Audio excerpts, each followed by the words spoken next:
लेता है। वो उसे बंदी बनाकर अपने साथ ले जाता है और एक बार फिर से वहीं से उसकी लंबाई नापी जाती है, लेकिन अब भी तिमोजिन छोटा होता है। पर लेफ्टिनेंट तय करता है कि अब वो उसे छोड़ेगा नहीं। जब तक वो बड़ा नहीं हो जाता वो उसे बंदी बनाकर अपने साथ रखेगा। वो तिमोजिन के गले में हमेशा लकड़ी का एक फंदा बनाकर रखता है। यहीं पर एक आदमी होता है जो हमेशा तिमोजिन को खाना खिलाता है, उसका ध्यान रखता है, उसके जख्मों को साफ करता है। दरअसल ये चाहता है कि तिमोजिन यहाँ से निकल जाए, लेकिन ये उसे ऐसे नहीं निकाल सकता क्योंकि हमेशा लोग आसपास होते हैं। लेफ्टिनेंट कई बार उसकी हाइट नापता है, लेकिन तिमोजिन अब भी छोटा होता है। एक दिन यहाँ पर बहुत जोर से बारिश होती है, सब अपने अपने खेमों में चले जाते हैं और उस दिन उस आदमी को मौका मिल जाता है। वो तिमोजिन को आजाद कर देता है, कहता है कि तुम यहाँ से निकल जाओ।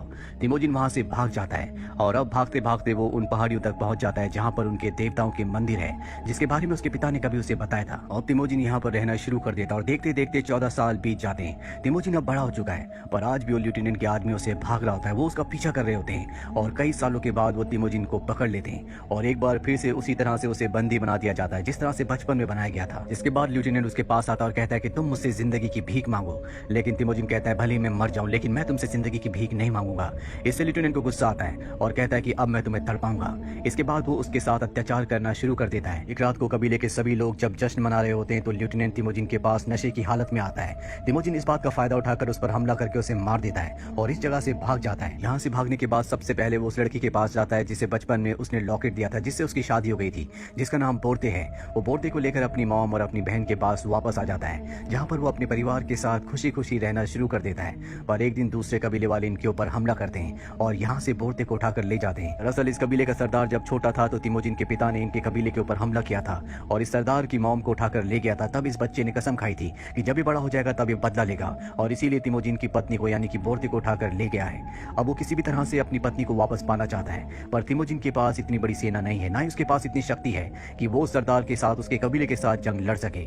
इसीलिए वो अपने बचपन के उन भाइयों के पास जाता है जिनमें से एक ने उसे झील के अंदर से निकाला था और उसके बाद दूध पिलाकर कहा था कि हम तीनों अब भाई हैं। उसका भाई कहता है कि हम उस कबीले से लड़ नहीं सकते, वो बहुत ही शक्तिशाली है, इसके लिए हमें 1 साल चाहिए। तिमोजिन उनकी बात मान जाता है, जिसके बाद ये 1 साल तक लगातार अभ्यास करते हैं और 1 साल के अभ्यास के बाद ये उस कबीले से लड़ने के लायक हो जाते हैं। ये उस पूरे कबीले पर हमला करते हैं और उस जंग को जीत जाते हैं। पर जब तिमोजिन अपनी पत्नी के पास जाता है तो उसे पता चलता है कि उसकी पत्नी बोर्ते अब उस कबीले के सरदार के बच्चे की मां बनने वाली है। लेकिन तिमोजिन अपनी पत्नी बोर्ते से बहुत प्यार करता है, इसीलिए वो उसे अपना लेता है। साथ ही इस जंग को जीतने के बाद उन्होंने जितना भी सामान लूटा होता है वो सब लोगों में बांट देता है, जिससे इस जीते हुए कबीले के सभी लोग तिमोजिन के साथ शामिल हो जाते हैं और अब तिमोजिन का खुद का अपना एक कबीला है। वो सब लोग उससे बहुत प्यार करते हैं। ये देखकर तिमोजिन के भाई के अंदर उसके प्रति जलन की भावना पैदा हो जाती है और एक दिन तिमोजिन के भाई के लोग तिमोजिन के घोड़ों को चुरा रहे होते हैं। तभी तिमोजिन के लोग वहां पर आ जाते हैं और वो घोड़े चुराने वाले लोगों में से एक आदमी को तीर मारते हैं जो घोड़े पर भाग रहा होता है। वो आदमी वहीं पर गिर जाता है और जब ये उस आदमी को देखते हैं तो ये तिमोजिन का बड़ा भाई होता है,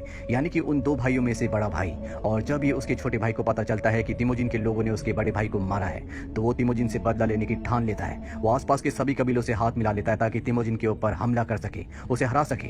तिमोजिन जानता है कि वो इस जंग को नहीं जीत सकता, इसीलिए वो अपने कबीले में जितनी भी औरतें और बच्चे होते हैं उन सबको यहाँ से जाने के लिए कहता है ताकि वो सुरक्षित जगह पर पहुंच जाए। और अब तिमोजिन उनका मुकाबला करता है। तिमोजिन इस जंग को हार जाता है, जिसके बाद तिमोजिन को बंदी बना लिया जाता है। पर तिमोजिन का भाई उसे मारता नहीं है, बल्कि उसे एक दूसरे कबीले को दे देता है जो तिमोजिन को यहाँ से बंदी बनाकर एक शहर में ले जाते हैं ताकि उसे बेच सकें। पर तिमोजिन को कई दिनों तक कोई नहीं खरीदता। एक दिन वहाँ पर एक राजा आता है जो तिमोजिन को खरीद लेता है और अपने शहर के बीचों बीच पिंजरे में कैद कर देता है। यहाँ पर सब के सब लोग तिमोजिन के ऊपर हंसते हैं। यहीं पर एक बुद्धिस्ट मॉन्क भी होते हैं जो बार बार तिमोजिन के पास आते हैं और उससे बात करते हैं, जिससे उन्हें पता चलता है कि तिमोजिन के अंदर बहुत पोटेंशियल है, वो आगे चल के कुछ बड़ा काम करेगा। तिमोजिन एक दिन अपना बोन लॉकेट उस मॉन्क को देता है। वही लॉकेट होता है जो उसने बचपन में अपनी पत्नी को दिया था और कहता है क्या तुम इसे मेरी पत्नी तक पहुंचा सकते हो? मॉन्क कहता है मैं पहुंचा दूंगा, लेकिन वादा करो कि जब भी तुम इस जगह पर कब्जा करोगे तो यहाँ पर जो हमारे लोग हैं यानी कि जितने भी मॉन्क्स हैं तुम उन्हें हमेशा के लिए अलग कर दोगे, उन पर किसी तरह का जुल्म नहीं होने दोगे।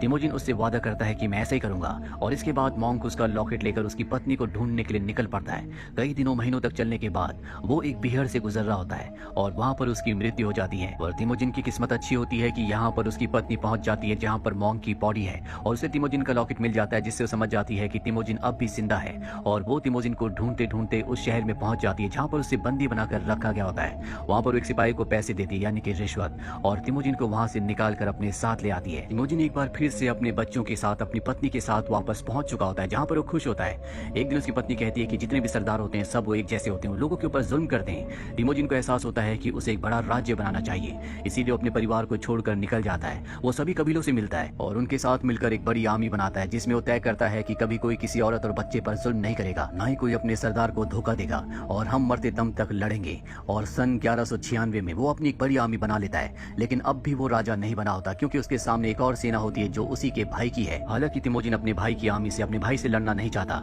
लेकिन अब उसके पास कोई भी ऑप्शन नहीं है। इन दोनों सेनाओं के बीच में एक भयानक जंग होती है जिसे तिमोजिन जीत जाता है, लेकिन वो अपने भाई की सेना के जो पकड़े हुए सैनिक होते हैं उन्हें मारता नहीं है, बल्कि उन्हें भी अपनी सेना में शामिल कर लेता है। जबकि अब से पहले रूल ऐसा हुआ करता था कि पकड़े हुए सैनिकों को मार दिया जाता था। वो अपने भाई को भी पकड़ लेता है, लेकिन उसे बंदी नहीं बनाता, बल्कि उसे छोड़ देता है। और 1206 आते आते वो पूरे मंगोल का राजा बन जाता है, जिसके बाद तिमोजिन को चंगेज खान के नाम से जाना गया। हालांकि उसने पूरी दुनिया पे राज किया, लेकिन चंगेज खान एक बहुत ही क्रूर इंसान था जिसने हजारों लाखों बेगुनाह लोगों को मारा, जो कि इंसानियत के लिए एक शर्म की बात है।